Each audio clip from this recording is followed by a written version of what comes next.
Do you ever wonder if you've missed some opportunities to teach your kids about money? Ooh.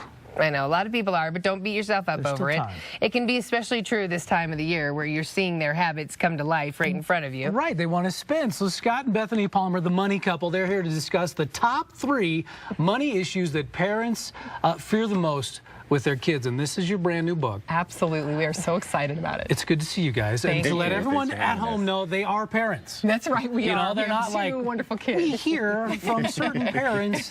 So, what are they? What's the number one? Well, first of all, I just want to say that we all want kids that are grateful, kids that are responsible, kids that are financially independent. But we are doing a terrible job of this. Oh no! And so that's why we wrote the book. So we're really excited to share these things. So the 5 money conversations to have with your kids at every age and stage. We broke it down into stages because what we're finding is that kids are dealing with different things at different stages of their life when it comes to money. And as parents, we want to be able to speak into that. So the first stage is stage 5 to 12. And this is really where we find that kids are dealing more with the sense of entitlement. It's, I'm owed this. I should get this no matter what. And so we started seeing this in our own kids. Because it's so easy. I mean, you go to the store, Dad, can I have this as a buck? Yeah, sure, just grab it, let's go. Right. And what we're doing is we're just raising these kids to be entitled. So what we did with this book, we said, okay, between 5 and 12, what are the 5 key conversations that we need to have with our kids so that they're not becoming entitled? So that's our first stage, 5 to 12. That's good. There we go. Now, our second stage is age 13 to 17. Okay. This is where we have the danger of materialism. Totally. Materialism. My friends have this. I want those shoes. It's all about the brand names.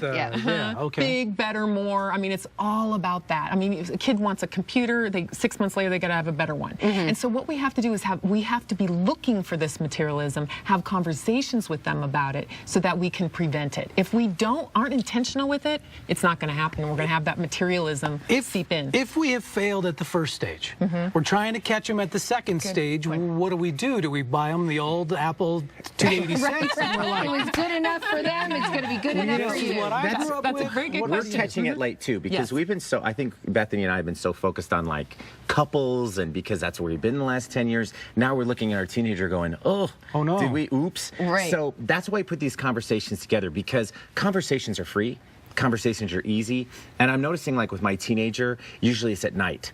That's kind of like when he relaxes and suddenly I can say, hey, you know what, let's talk about, your phone that is only 6 months old and suddenly you need a new one. Let's kind of have some conversations about what's reality. Here's a roll of quarters. Go find a payphone. So it's never too late. Our last stage is great because it's 18 and beyond. And this stage is really where we have the opportunity to start talking to our kids and getting them ready for financial independence. Here's the reality. 80% of our kids graduating from college are moving back home. I had a friend who we were talking to yesterday, and he not only had his son move home, but his girlfriend moved home with him.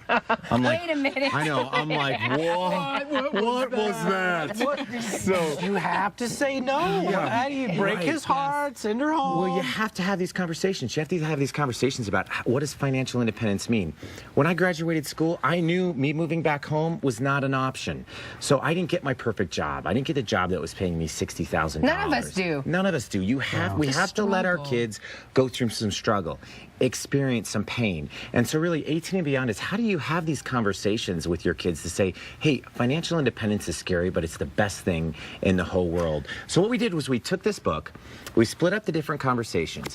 What we also did is on the back there's going to be an access code, and what we did was we made money personality assessments for each of these age groups so that you can understand how your child looks at money, how your child deals with money. They're free when you buy the book. Now, and then you can have the conversation. Do you get a better idea of how to approach them on certain topics? Absolutely. So it not only tells you what conversations to have, but it'll teach you how to have them based on who your child is. Because it sounds like if you have a small child and they're between, what's the first stage, 5 and 12? You got it. Make them cry as much as possible at the store. There you go. You say no all the time. All the time. Thank you, Scott. You make it very tough for joining us. Tough kids.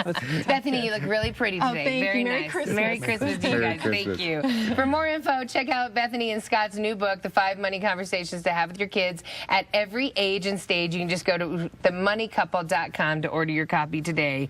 Good luck, everybody. In all seriousness, it is a conversation you should have now to better prepare them for the future. Yeah, because you don't want them living in your basement.